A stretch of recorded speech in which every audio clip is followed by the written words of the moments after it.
thank you for the invitation. Sharik, thank you for the initiative, to you and Scott, really. I think that I'm just going to jump right in with a couple of brief remarks. I was glad to hear Amir Pesach this morning touch on the fact that 50 years ago this would have been a discussion among antiquarians. We would have been talking about, oh, it says this in the Quran, it says this in the Bible, it says this in the New Testament, and we would have played with that until we all got bored and went to lunch. And that was the conversation about giving, about philanthropy, if people even use that word, but mostly it was two separate discussions. People who talked about charity talked about it here, and people who talked about philanthropy talked about it here, and they didn't think that those two actually had anything to do with each other. And then to Sharik for saying that this is a conversation. I put my remarks out as a continuance of a conversation I started in Istanbul several months ago, and which I will continue with you and then with myself when I edit these remarks for publication. I started out this whole thing with a question about, what people believe is a good and right use of their wealth or their capacities, because it's not just monetary wealth, and with a real curiosity about the impetus to give in what seems like a non-monetary and non-economic decision-making process. But I did that as an historian, and I'm going to try and explain a little bit about the current question that interests me most when I think about philanthropy, and that has to do with the politics of benevolence. So I thought I'd start with some basics because I wasn't sure who would be in the room. My apologies to those of you to whom this seems rather simplistic. So one of the most basic acts of Muslims is benevolent giving, whose goal is to demonstrate faith, to enhance the standing of the believer on the Day of Judgment, and to serve the public good and benefit the Muslim community. It is impossible to imagine, for me anyway, to imagine individual Muslim faith without this practice.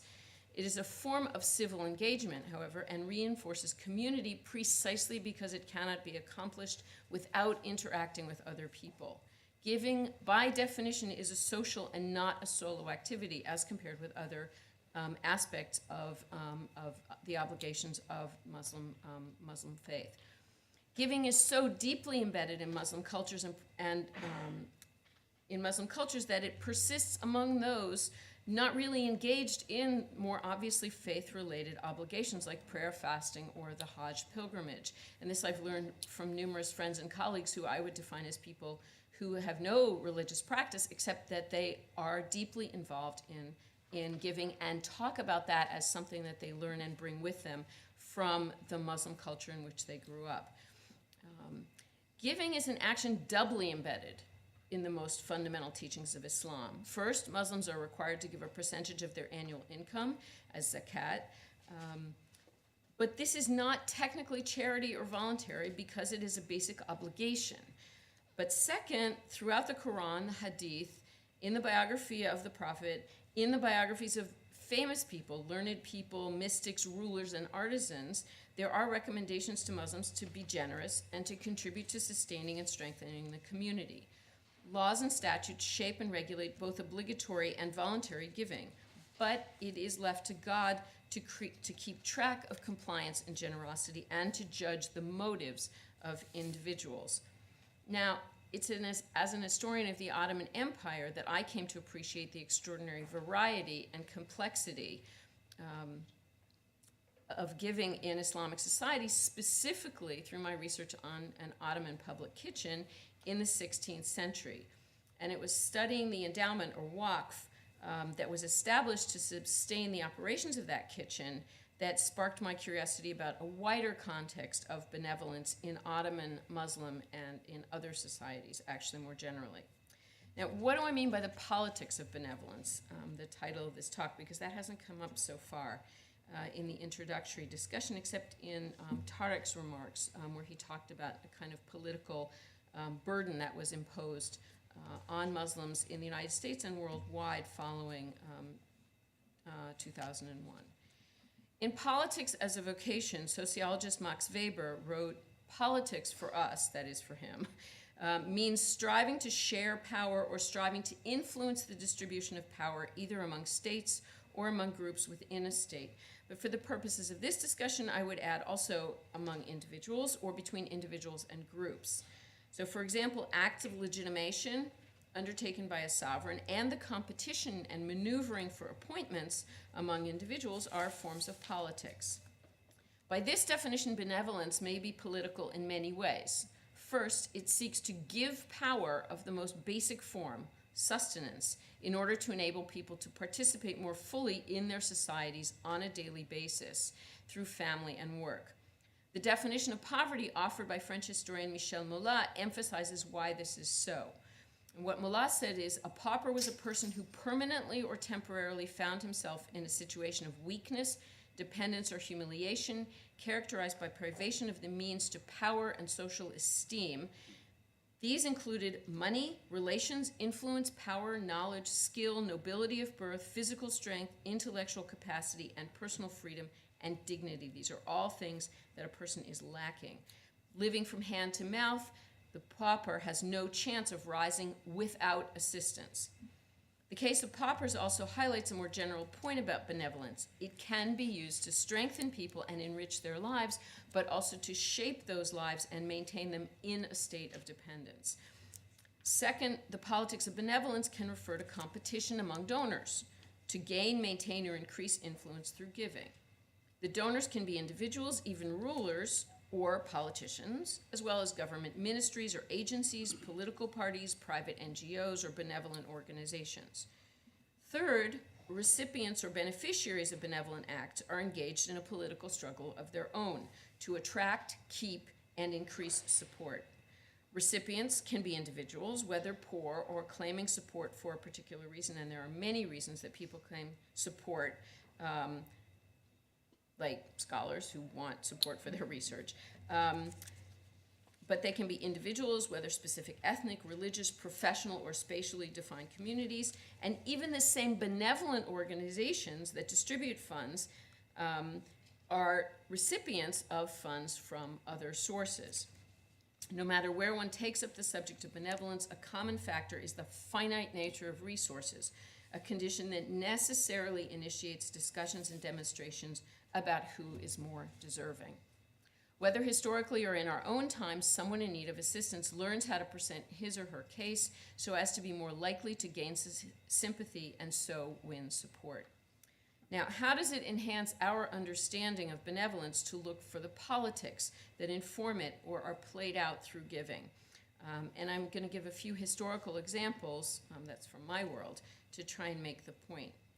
I borrowed the title phrase from Mine and Ayer's 2003 study, Managing Egypt's Poor and the Politics of Benevolence, 1800 to 1952. Ayer's research explored how care for the poor was politicized in 19th century Egypt, and from that point on became a node of competition, initially between Europeans and Egyptians, but then also among Egypt's own elites and politicians. In the 19th and 20th centuries, the poor were obviously a proxy for other kinds of competitions that informed the relations between Egyptians and Europeans. And yet care for the poor, at least for the urban working poor and underclasses, had been a part of Egyptian politics for centuries.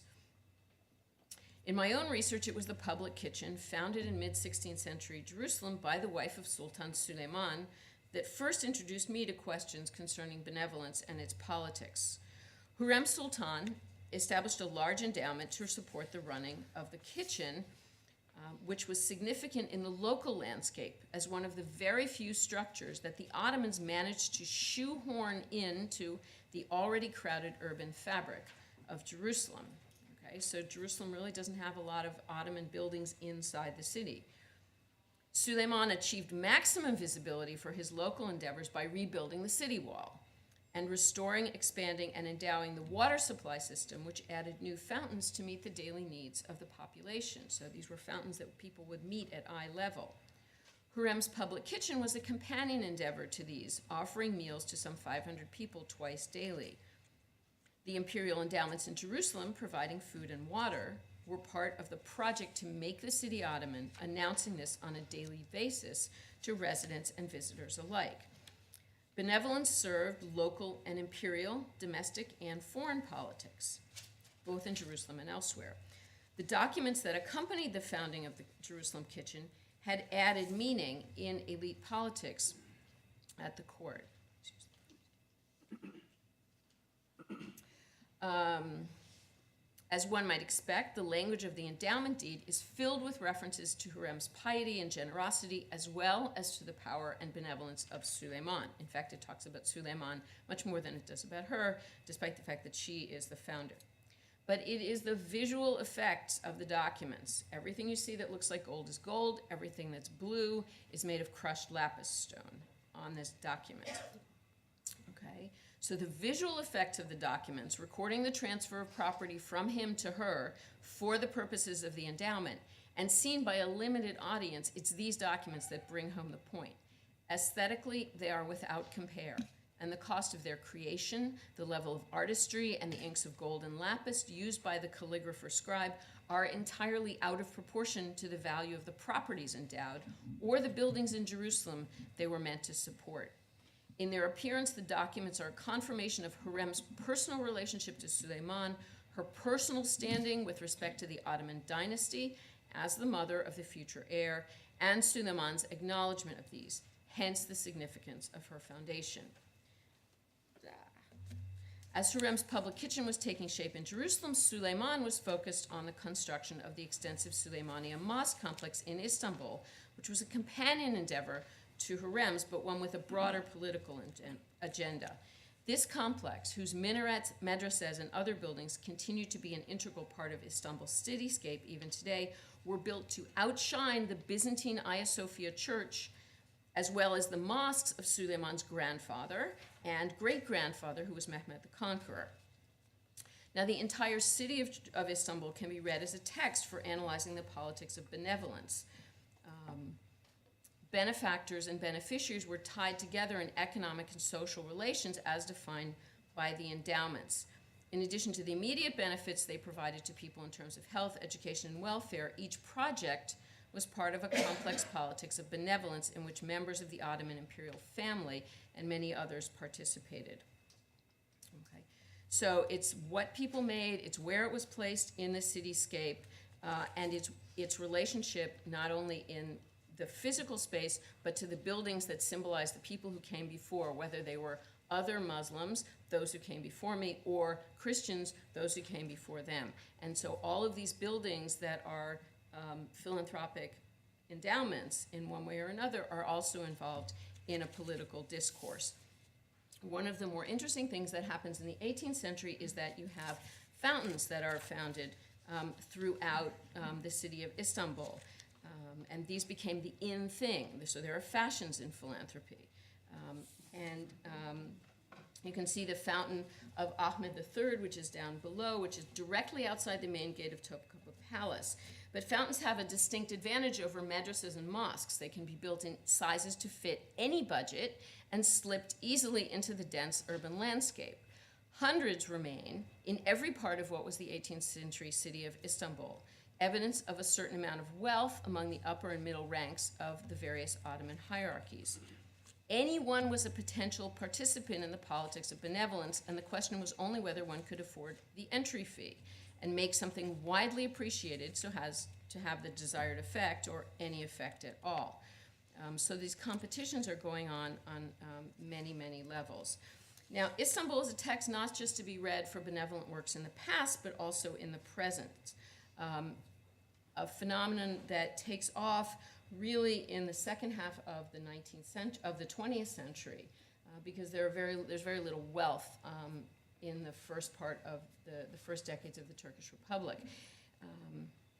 With the economic and social development of the state, particularly after World War II and especially after 1980, the growth of private capital and the concurrent expansion of private philanthropy began to contribute to contemporary cityscapes around Turkey. But this is an example of an 18th century foundation, which you can see was a huge kitchen founded by the Sultan's mother, in this case Selim III, at Eyüp, which is the holiest place in Istanbul and probably in Turkey in terms of Muslim geography. It's the burial place of Abu Ayyub al-Ansari, one of the companions of the Prophet, who makes it all the way to the walls of Byzantine Constantinople. This is a foundation from the 18th century that was a public kitchen and has been in continuous operation since the late 18th century. You can see the modernized version in the lower right-hand corner of what those kitchens look like today. But in Turkey, after World War II, and especially after 1980, we have new buildings, repurposed old ones, that house student dormitories, schools, hospitals, clinics, museums, universities, and art centers. Alongside these more permanent institutions, endowed Ramadan tents, book fairs, and art festivals alike create temporary and seasonal centers of activity. Huge emergency aid and development organizations have offices and warehouses to manage and deploy their resources.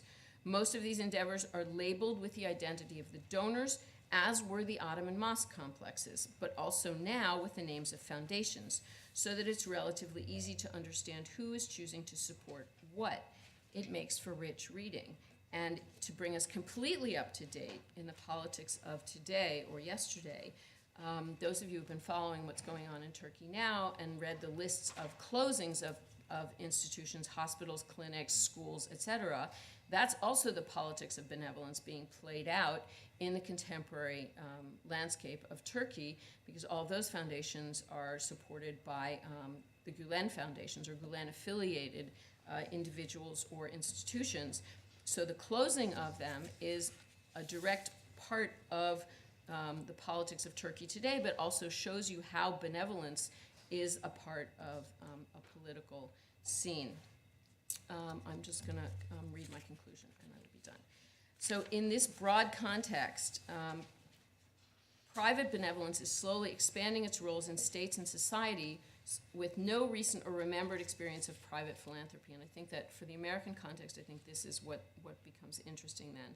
Political and cultural barriers to private giving are disappearing where they once existed under communist regimes or in socialist societies, and governments are less willing or financially able to sustain public welfare institutions or cultural endeavors than they were in the previous centuries. However, while significant accumulations of private and corporate wealth now make civil society or third sector donations possible, cultural norms everywhere have not yet shifted sufficiently to encourage or accept such undertakings, nor to enable them to develop into effective agents of assistance. And this is where I think that Muslim societies, Muslim states, are in a very different position, because although you have a huge amount of new wealth, whether oil wealth or the kind of wealth that's generated in Turkey through commerce and industry and finance, it's happening in a place where there's a long tradition of voluntary giving. So the cultural familiarity of private benevolence, which is demonstrated through historical research, and found in faith texts, these have been widespread among Muslims in the past, and they're a crucial asset for states and societies worldwide who today face the challenges of expanding neoliberal economic policies and attitudes. And the question, I think, is, are Muslim societies better equipped to deal with the challenges of new wealth and neoliberal economies because they have such a long tradition? I think this is one of the questions that the World Congress of Muslim Philanthropists is answering and addressing in a very practical way, the sort of 21st century version of effective giving in a globalized culture of philanthropy.